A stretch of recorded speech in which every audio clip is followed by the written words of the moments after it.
Slow Horses started as sort of a guilty pleasure with Chris and I because we came into it late. We came into it right before season four had aired last year at the recommendation of some of our fans here on YouTube. And we burned through those first three seasons back to back to back to back to back. And then we got into season four right as it had started airing, so we were able to follow along in real time. And then we've been sitting here for the last year just waiting for season five to drop. And finally, it's here. Episode one just dropped the other day. We finally watched it, and it's time to review. So this season, it remains to be seen where it's going to go, but I have to say it's one of the slowest starting seasons so far. That doesn't necessarily mean anything because with this show, sometimes things are a slow burn, and we have a cast of characters who we mostly know. We have a carryover from the last season and all of the trauma that they dealt with. So let's dive into this first episode of season five. So the essentials here are that there appears to be a group of individuals behind a mass assassination, a mass shooting event, which happens where they basically recruit this incel radical who hates everyone, just like the trolls we deal with on YouTube all the time. And he gets convinced to go downtown and basically just take his assault rifle and kill a whole bunch of innocent civilians, including a campaigner for the London mayor. And in the process of this, he gets done, and then he himself gets taken out by an unknown sniper who purposefully leaves a shell behind for the essentially for the investigators to find because they basically this group wants everybody to know that they in fact were the people behind this, and this apparently has something to do with uh, the slow horses. I'm not exactly sure yet, but we do know that it at very least has to deal with Roddy, or at least we can assume it has to do with Roddy. Although how much of Shirley and her PTSD is reading into things or not is we'll see. But anyway, after this event happens, the same van that the incel got his gun from is the van that the sniper gets into and escapes. And that van almost hits Roddy. Shirley shoves him out of the way, and she swears that the van was purposefully trying to hit Roddy.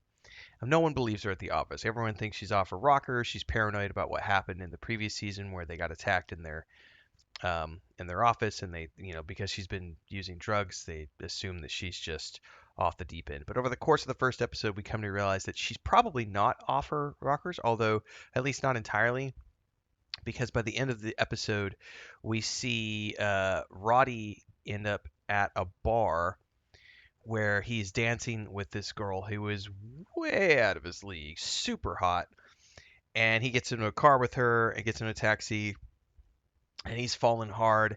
And then she's like, "No, no, not this time. Maybe next time. I want it to be special." And he gets out of the car and he's, wistfully watching her drive away. And then as she's driving away, she texts somebody on her phone um, about that he's getting ready to enter into his apartment. So we know that something is going on with Roddy being targeted, and how much of that has to deal with Shirley's suspicions um, remains to be seen. Now, in the middle of all of this, we've got Louisa getting ready to take a 6-month break, and so they kind of throw her a party that no one is very happy to attend. She's ready to be gone, and then at the after party, she basically tells River that she in fact is going to be leaving and not coming back. Whether or not that is true for her character, I don't know. I don't know if she's gonna leave the show or if this is just a character arc for her.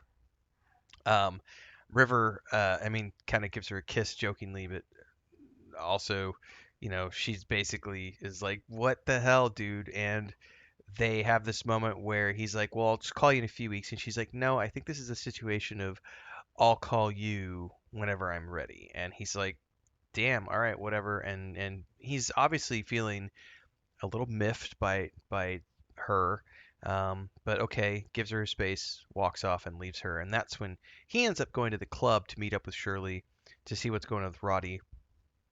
But of course, um, he thinks that she's off her rocker and catches her with drugs and accuses her, but she says that she's not using. She just keeps him to remind herself of the one she lost and the PTSD that she has over Marcus, and that she keeps him from her.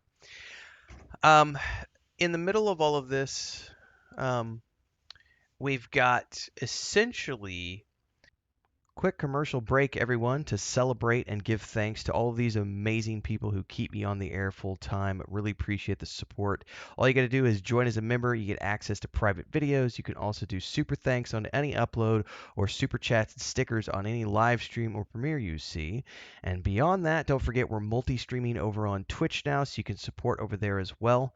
Thanks so much to everybody. Let's get back to the video at hand.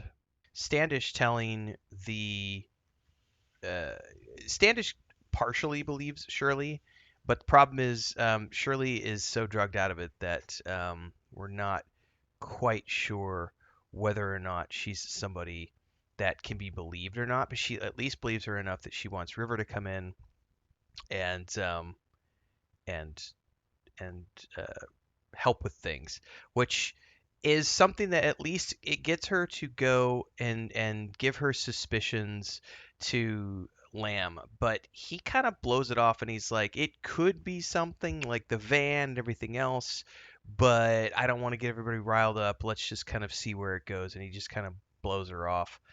Um, and says, Shirley could be onto something, but let's just not rile them up and wait where it goes. So I'm kind of left miffed to see where this is potentially going to go because um, the the shooter shot a recruiter um, for one of the mayoral candidates, but also seemed to have pictures of himself with one of the other mayoral candidates. If I think that's the way you say it. And so, in the process of this investigation, um, the MI group has found out that there do seem to be some ties between what's going on with the shooting and the candidates for mayor. So where that's going to pan out, I just don't think we know yet, but it's going to be interesting to see. I think my favorite thing about this is going to be once again seeing how Lamb is going to pull this out of the fire, but also I'm very curious about where if Louisa is going away for 6 months, is she really going to go away, or is she going to be is this just she's starting off and then we're going to come back in episode 2 and she's going to get pulled back in because of everything that's happening? I don't know, but it remains to be seen. As always, great show, great work by everybody involved. I'm always sad because Slow Horses only has 6 episodes in a season, so it'll be a short run, but it's going to be nice to watch this throughout the month of October. I will, of course, be reviewing all of the individual episodes and giving thoughts and so on and so forth. So stay tuned for those and follow along here because I do review other shows and TV films and movies and video games and all sorts of stuff. So like, subscribe, hit the bell icon so you never miss an update. And I'll catch everybody on the flip side because I do want to know what's going up with this. And I'd love to hear your thoughts about where you think this secret group is going and what they have to do with the mayoral candidates. I'm going to have to go look up that word and figure out how to pronounce that properly.